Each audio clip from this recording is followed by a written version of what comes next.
Sveiki visi žiūrovai, tie, kurie myli savo ūkį, myli uogas. Šiandieną mes lankomės ūkyje, kurie galima sakyti, kad iškeitė savo esamą darbą, kažką, ką dirbo, ir patikėjo gražią pasaką apie tai, kaip galima gerai gyventi iš uogų ūkio. Ir pažiūrėkime, su kokiom problemom jie susidūrė. Sveiki, mes esam rasteniai ir bandom auginti uogas Šiaulių kaime. Pasisodinom truputėlį aviečių, truputėlį šilauogių, šiek tiek vynuogių ir dar truputėlį gervuogių. Čia yra 2 metai. Žiūrėsim, kaip mums seksis toliau. Kol kas viskas nėra taip paprasta, kaip atrodė iš pradžių.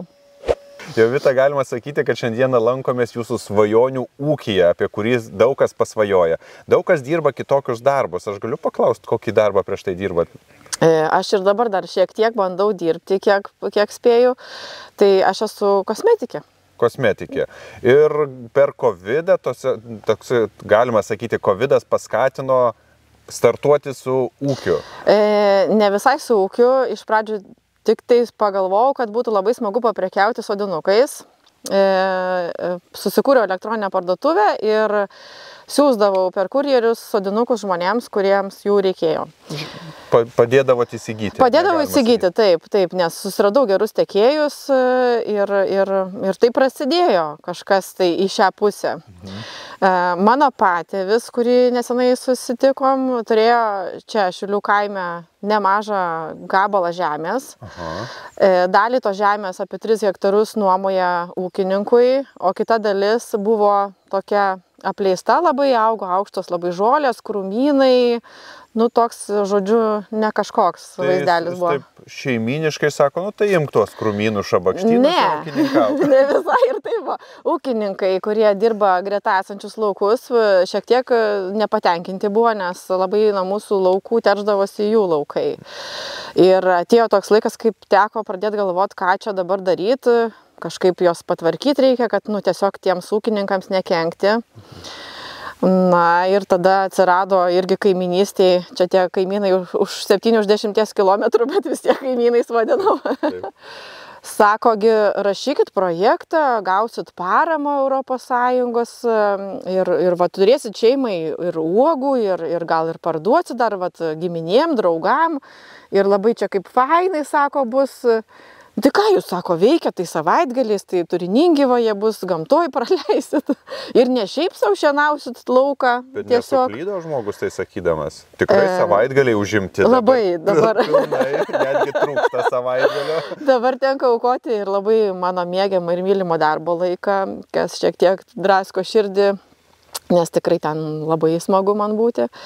Bet ir čia, iš vienos pusės labai sudėtinga, labai sunku, iššūkis ant iššūkio ir yra sudėtinga turėti tą ūkį.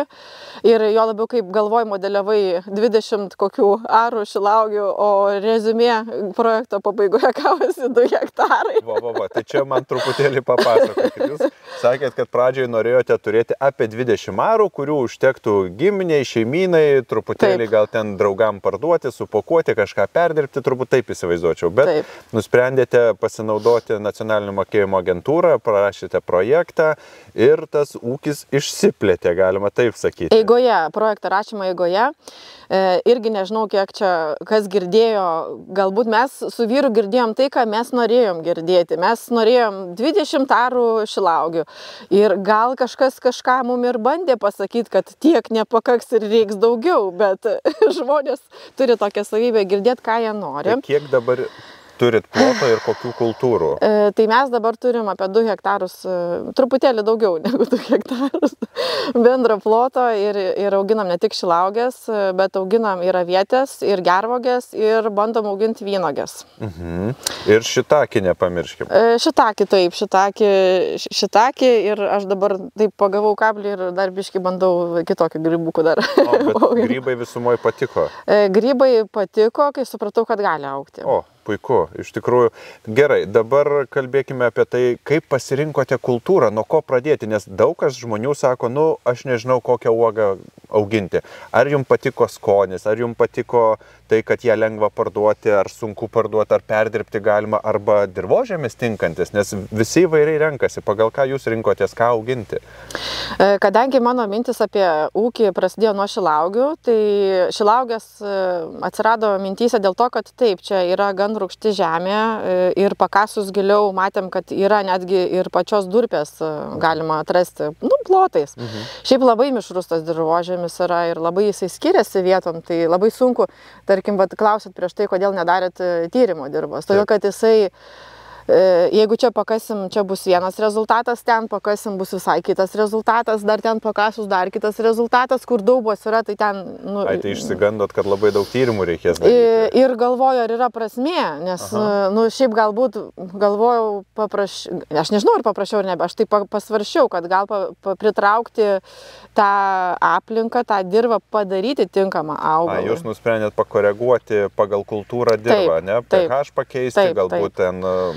pakeisti, jeigu ten šilauogė. Aš susilaukiau daug kritikos dėl šitos minties, bet aš kažkaip ir dar dabar netgi jau sutikdama tos iššūkius vis tiek manau, kad sprendimą padariau galbūt ir teisingą, nes aš visų pirma turėsiu tai, ką aš noriu turėti, o taip užtruks ilgai ir taip, jeigu pirkti, tarkim, dirvą, užsivežinėti ar ten kažkokias cheminės priemonės kainuotų daug, bet aš tokia mėgėja utopinių idėjų. Tai aš po truputėlį žinau, kad man užtruks ilgai, bet aš noriu natūraliom priemonėm vis tiek kiek įmanoma pritraukti. Jo, kad tas ūkis būtų kuo natūralesnis. Reiškia, pas jūs užauginta ūkėje uoga, jinai bus nepurkšta, vadinkime, be chemikalų. Toks yra mano siekis, aš 100% neteigiu, kad taip ir bus, nes aš nežinau, kas manęs dar laukia ir galbūt aš sutiksiu tokią bėdą, kur aš visai nuleisiu rankas ir sakysiu, tiek to įimamės. Varom, ne? Jo.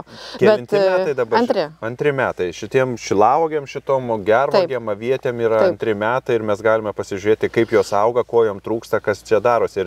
Ir jau jūs kažkokį tai darote išvadą kažkokį tai, kas tinka, kas netinka, kaip kovoti su piktžolėm tom pačiom, kiek šienauti. Ar galite papasakoti trumpam, kokią įrangą jūs nusipirkote būtent iš NMA projekto ir ar to pakanka jūsų ūkiui? Didžiąją dalį projekto lėšų būtent sunaudojom šilauogyno įrengimui, nes kaip ir minėjau, tai buvo mano pradinė mintis ir pradžioj mes galvom tik apie 20 arų šilauogių. Tai aš visą sąmatą, ką pasiskaičiavau realiai ir būtų kainavę šilauogių įrengimas. Tai mes nusipirkom šilauogių sodinukus, atsivežėm durpės apie 9 ar 8 sunkvežimus. Taip, tai transportavimo kaštai ir pačios durpės kaina į tą sumą įeina. Ką išleidom, taip pat planavau laistymo sistemą. Tai irgi projekto vykdymo eigoj laistymo sistema išaugo nuo šilauogių ploto iki beveik visų 2. Laistymas tai 2 hektarai, bet dar pridėjom apsaugas nuo šalnų šilauogėm, nes supratom, kad tikrai reikia. Ir dalį vynuogių taip pat apsaugosim nuo šalnų.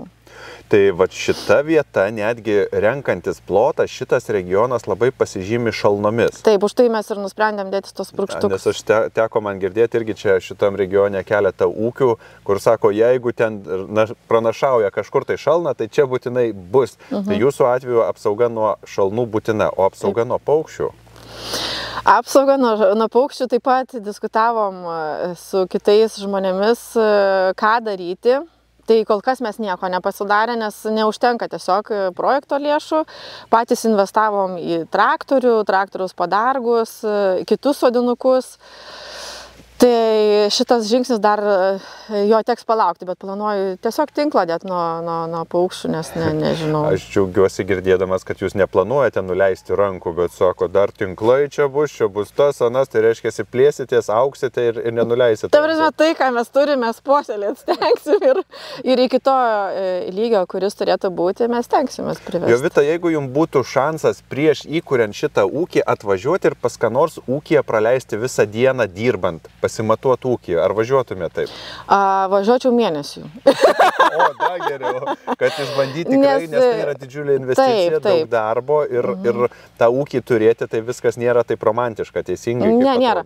Mes kaip rašėm tą projektą, mes žinom, kad lauks daug labai iššūkių, kad tai nebus lengva, bet mes neįsivaizdavom, kokie tie iššūkiai, koks jų mastas, kiek jų daug bus. Žodžiu, mes buvom pasiryžę, kad reiks įdėti daug to darbo. Bet kas ir kaip, tai nežinojom, mes taip aklai, galima sakyti, pasiryžom. Ir jeigu būtų galimybė pagyventi vasaros metu tą mėnesį laiko ir tikrai padirbėti, tai tada būtų suvokimas, kas tai, apie ką tai, kiek iš tikrųjų tai laik, nes per dieną vis tiek nesuprasi. Per dieną vis tiek, žinokit, atvažiuoju, aš čia turėjau, kas atvažiuoja padirbti, tiesiog pagalba. Nori žmogus pabūti gamtoje ir padirbti, kaip sako, į žemę rankas suleisti. Tai atvažiuoju tą dieną pabūna ir man vakare jau pavargę žmonės matau, bet sako, kaip čia fainai, kokios pušys, čia paukšteliai, o į rankas kaip tą žemę įleidau, kaip...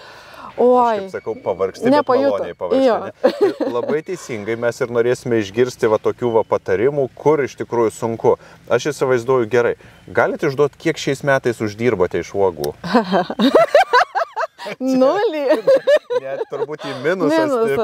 Taip. Mano vaikai tai taip, jie pavalgė šilauogių, pavalgė šiek tiek aviečių, tikrai labai fainai, nuo krūmo varo skina valgo. Bet jau planuojat kitais metais kažką gal turėsit pardavimą? Aviečių tikiuosi, nes atsodintos avietės labai šiemet neblogai pasirodė. Rudenį tik tai nespėjo visos sunokti, nes vėlai išdėjo dėl tų šalnų. O galit pradžiai vieną mažą klaidą, kurios rekomenduotumėt nedaryti pradedančiam ūkininkauti? Oi, vieną tik tai. Pačia baisiausia, gal yra tokia? Gerai, 2-3. Pirkti sodinukus iš tikrai labai gero tiekėjo, patikrinto, profesionalo ir nežinau net ar Lietuvoje. Tik sertifikuotus? Tik sertifikuotus, tik su augalų pasais. Labai teisingai. Gero ūkio pradžia yra geri sodmenys. Taip. Teisingai, gerai. Tai vieną turim. Vaikščiojant išsiaiškinsim daugiau. Keliaujam dar apžiūrėti? Keliaujam. Tai čia tas pavyzdys, kur įsigijote, vadinkim, sodmenis Lietuvoje ir be pasų, be nieko, ir mes akivaizdžiai galim pažiūrėti, ar ne, kas čia darosi. Ir tai aš nepirkau pačių pigiausių sodinukų, ieškojau, kaip mano akimis atrodė patikimo ūkininko, kuris turi patirties, gali patarti auginimo klausimais ir panašiai. Tai gavom sodinukus plikomis šaknimis maišuose supakuotus plastikiniuose ir dalis, kaip matom, čia geltonos vasarinės avietės, jos kaip ir pradėjo augti, bet dalis tiesiog veislėmis, tai gal ten tie maišai kažkur ilgiau pabuvo, plikos tos šaknės, gal jos padžiuvo, aš nežinau kokias priežastis, bet tragiška padėtis. Matosi akivaizdžiai, kad nesivysto, vargsta. Ir lygų daug, ir tikriausiai šaknų sistema. Ir lygų daug, kas liūdniausia, tai taip, radau ir tų gumbų. Taip, tokių, iš karto, ar net keliavę? Jo, ir tiesiog labai ir liūdna, ir skaudu, nes jau čia šituos sodinukus pirkom savom lėšomis, tai tikrai buvo skaudi ta patirtis tokia.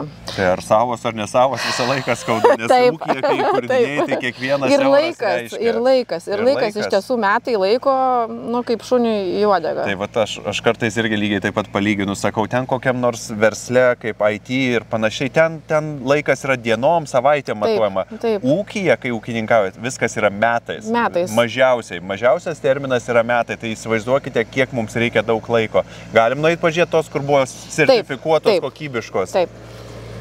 Lapus sveikus, stiebus, metų prieauglis matosi visai kitas, ar neduota? Kitas, taip. Jos tiesą pasakius, kai pasodinom, irgi gavo šalnų, tai išsigandę su vyru irgi buvom, kas čia bus. Bet jos labai greitai atsigavo, atsitiesė. Aš matau, kad yra sveikas lapas, pirmiausia, sveikas ūglys. Taip, jis ryškus, spalva sodris spalva. Ir stiebai tvarkingai atrodantis, tikrai džiaugu matyti, kad taip. Tai ūkininkaujant, aš suprantu, prūdas būtinas. Tvora nuo žvėrių būtina. Ir net ir šitą pralaužę ir vis taisom. Kokybiški sodinukai jau kalbėjom, kad irgi labai svarbu. Kas dar labai būtina? Va čia tos klaidos, va čia tos, nuo ko pradėti, kad kiti nesusimautų. Laistymo sistema, ne? Tai laistymo sistema, tai taip. Būtinai. Technika. Vienas pirmųjų dalykų - technika. Vyrui prieš pradedant irgi viską daryti, sakau, reikia pirkti traktoriuką. Bet jūsų vyras ne ūkininkas. Ne. Nieko bendro su tuo neturi, tai jūs jį įtraukėte į tą liūną. Jo, čia aš kalta. Bet, nu ką, jūs manęs, jeigu kaip pasakyti, paklausė, tai pats irgi kaltas.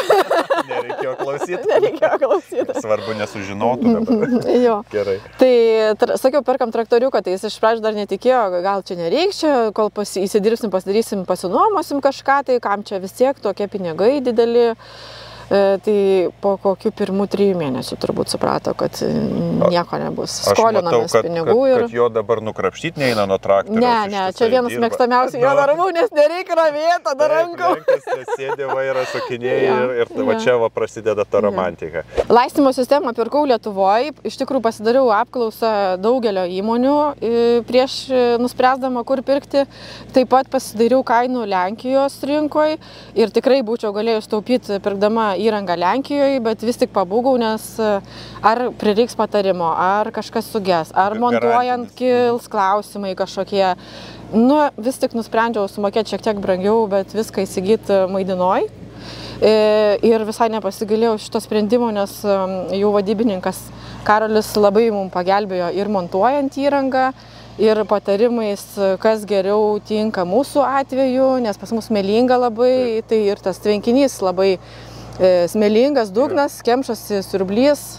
Žodžiu, patarimų daug tokių praktinių. Aš matau, kad labai tvarkingai, ta prasme, ir sistemos nuorintojai, kad viskas tolygiai būtų, gautų ir pirma, ir paskutinė skylutė lašintuvo, tam tikrą kiekį vandens, tai viskas sudėta kaip iš paveiksliuko, tai tikrai padirbėjo labai gerai. Jisai mums su patarimais labai gerai padirbėjo, mano vyras labai kruopščiai jų klausė ir viską darė, draugai padėjo, iš tikrųjų labai ačiū visiems draugams.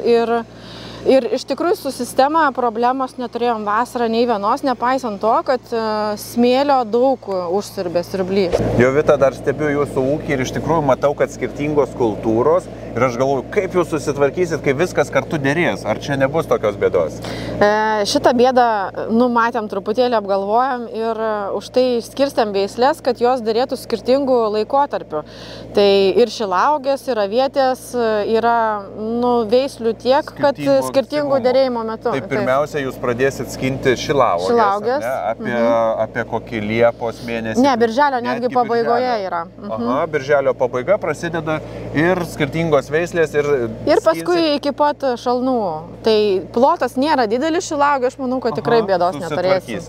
Ir Jovita, iš tikrųjų vėlyvas faktiškai ruduo dabar ir atrodo, kad jau ūkininkai galėtų nuskynę savo derlių, eit ramiai ilsėtis, skaičiuoti pinigus faktiškai, kurių šiais metais dėja pažiūrėsim, kad nėra. Nelabai. Bet kokie darbai šiandieną laukia? Nes mes turim žmonių, kas nori pasimatuoti jūsų ūkį. Ir ką mes dirbsim, nes aš pirštinės irgi atsinešiau ir sekatorių. Oi, tai labai gerai, mes jums dar ir kauptuką turim. Tai šiandieną mes paruošėm tokį įdomų darbą, kuris labai puikiai parodo, kaip sinergija veikia ir gamtoje, ir ūkiuose, kas aišku rūpinasi tuo. Mes tvarkysim miškelį. Pagrindinė idėja tai yra užmulčiuoti šilaugės žiemai, kad jom būtų ir šilčiau, ir nuo spyglių šiek tiek pasirūgštins dirva. Ir taip pat turėsim gerą sluoksnį, kuris šiek tiek pristabdys žolių augimą, nes su žolėm yra didžiulė problema. Mes nenorim purkšti visokiais cheminiais preparatais nuo piktžolių.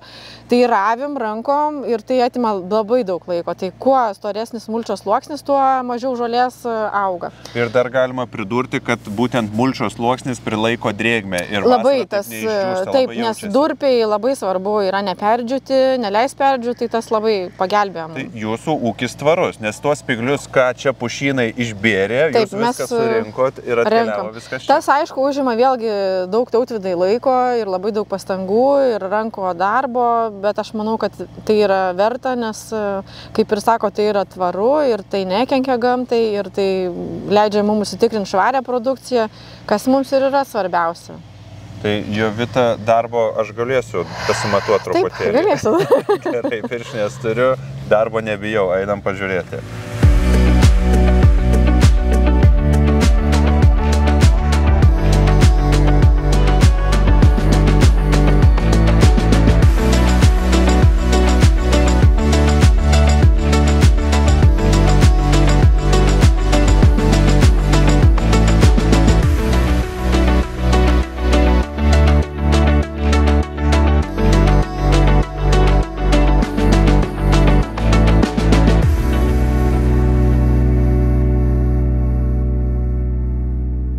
Kaip jums sekasi ta diena ūkyje?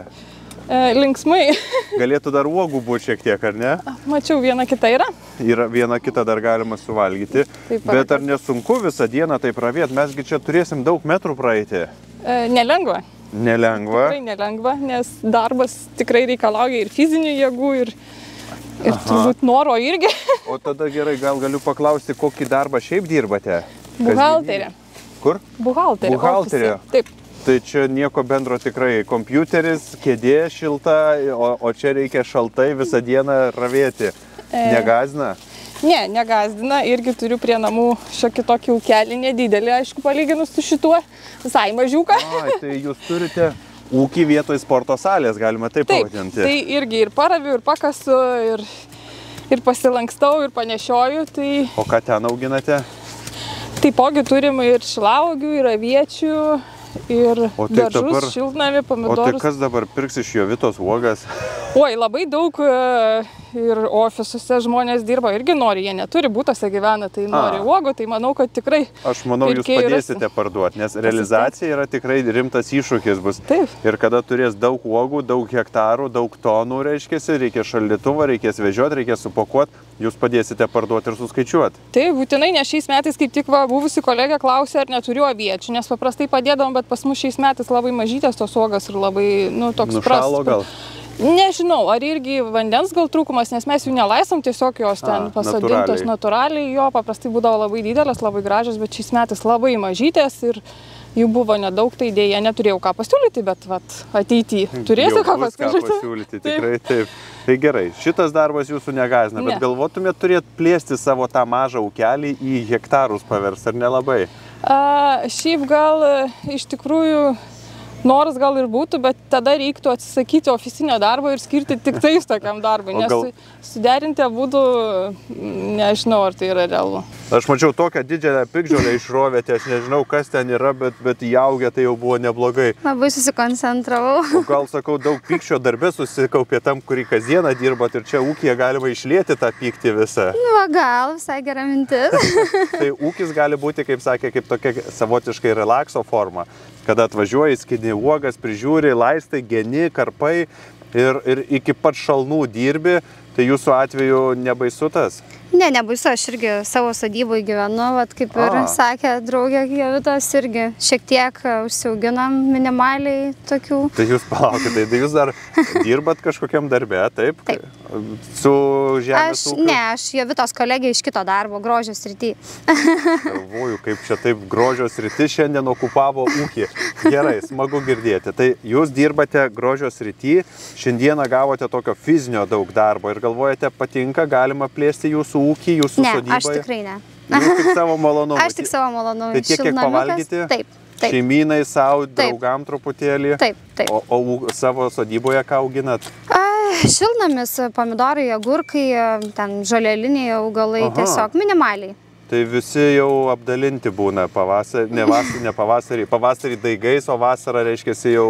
Ne, daigus perku, bet kad apdalinti tai tikrai visi, nes visada akis būna didelis ir šiltnamis būna užgrūstas, nes atrodo dar reikia daigelio, dar vieno kito. Bet tas savas pomidoras, agurkas ar ką be augintumėt visą laiką skanesnis, teisingai? Taip, ir tai ne tik daržovė, bet ir procesas. Vis tiek mes iš gamtos pasisėmėm kažką gero, kad ir tą piktžolę raunant, aš vis tiek manau, tai yra gera energija ir... Ir verta įkišti rankas kartais į žemę. Tas pats su ta Jovitos šilauogė, pasakysiu, jinai tikrai skanesnė, jinai tikrai įdėta čia daug meilės, yra nepripurkšta, nepridaryta. Ir aš noriu paskatinti ir žiūrovus iš tikrųjų mūsų, kad lietuviškos uogos yra pačios šviežiausios, pačios ekologiškiausios, saldžiausios turbūt, visos iausios, kokio galima pasakyti, ar ne tiek daug meilės įdėta.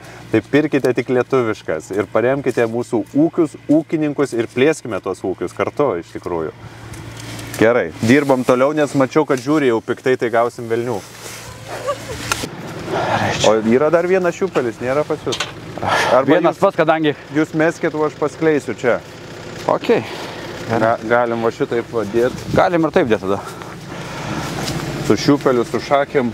Tai kad davė, tą turiu.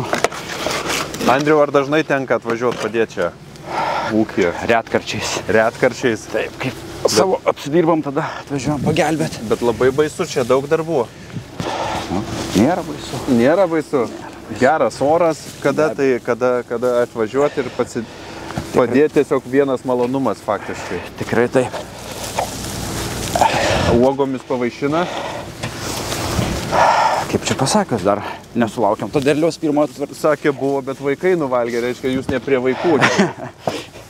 Jūsų transporte iš tikrųjų nuleista šiek tiek padangose oras, tai tam, kad šitas smėlėtų dirvožemį pravažiuotumėt.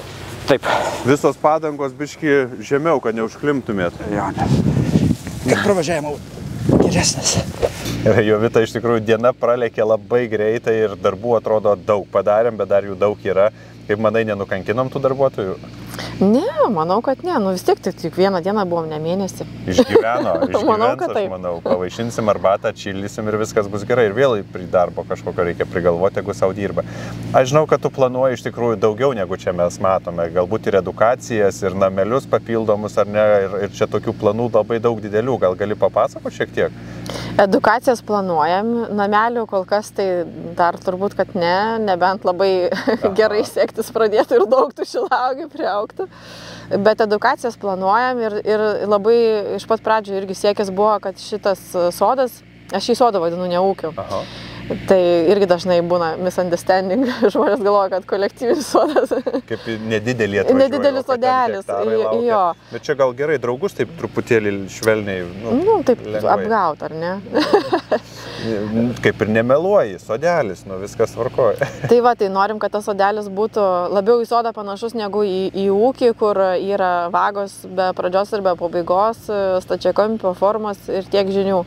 Norisi, kad čia ir gamtos kiek įmanoma daugiau jaustųsi, už tai palikom irgi nemažai pušų ir porą nedidelių miškelių, juos mes ketinam išpuoselėti, išvalyti, išgražinti ir padaryti lankomais su poilsio kažkokiom tai vietom, su pasibuvimais vaikam, medžio nameliais ir panašiai, kad būtų galima čia atvažiuoti pačiam, pasiskintą uogą ir labai gerai, maloniai praleisti laiką, nes kaip ir pats sakė Tautvydai, kaip čia tylu. Kaip čia faina. Tai va tą atmosferą ir tą vaibą labai norisi perteikti. Bet Jovita, jeigu ne nacionalinės mokėjimo agentūros pagalba, būtent tie projektai, finansavimas, ar būtumėt pradėję tokį didžiulį? Niekada, nes du faktoriai, kurie labai stiprus, tai pirmas baimė, nežinomybė, mes, kaip minėjau, neturim šeimos ištakų ūkiuose ir panašiai, tai tokie nuo asfalto būdų. Tai baisu. Ir kitas dalykas, finansiškai tai tikrai didelė našta ir patys tai nemanau, kad būtume kada nors ryžęsi tokiom investicijom, kurios nežinia, kada atsipirks. Ar galvojate imti plėtrai vėliau? Jeigu tik tai bus galimybė, be abejo, nes ką reikia gražinti už tai, tai tiesiog atlikti suplanuotus darbus, pasistengti, kad jie įvyktų kuo sėkmingiau ir pateikti ataskaitas, kad tu iš tikrųjų veiki, kad tu iš tikrųjų darai.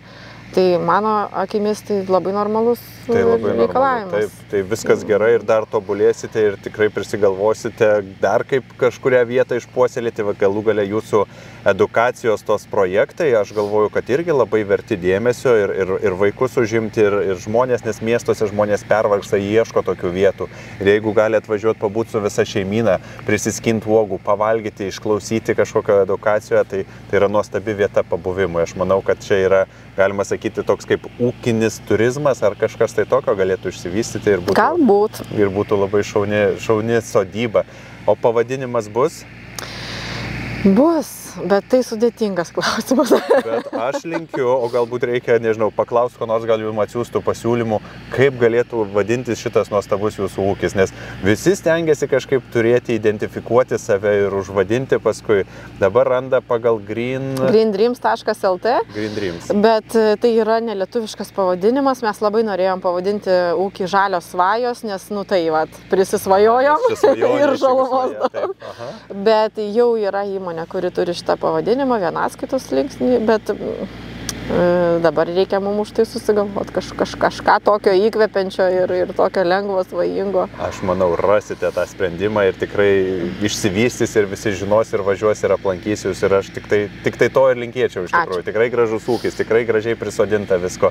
Na, o visiems tiems, kas žiūrėjote apie šį nuostabų ūkį, matėte, kaip žmonės dirba, kaip vargsta. Ir dar, kaip sakė Jovita, ir ne žiema. Ir žiemą prigalvota, kiek dirbsime, kiek galvosime, kiek darbų suplanuoti, finansų sudėlioti ir pavadinimą, ir logo, ir aprašymą kažkokį tai, nu, žodžiu, va tiek visko veiklos, ar ne? Tai linkiu nepavargti, o jum linkiu visiems stebėti mus toliau ir nebijoti kurti, fantazuoti ir galbūt pagalvokite apie tai, kaip jūs turėsite ūkį ir kaip jisai atrodytų. Ačiū. Viso.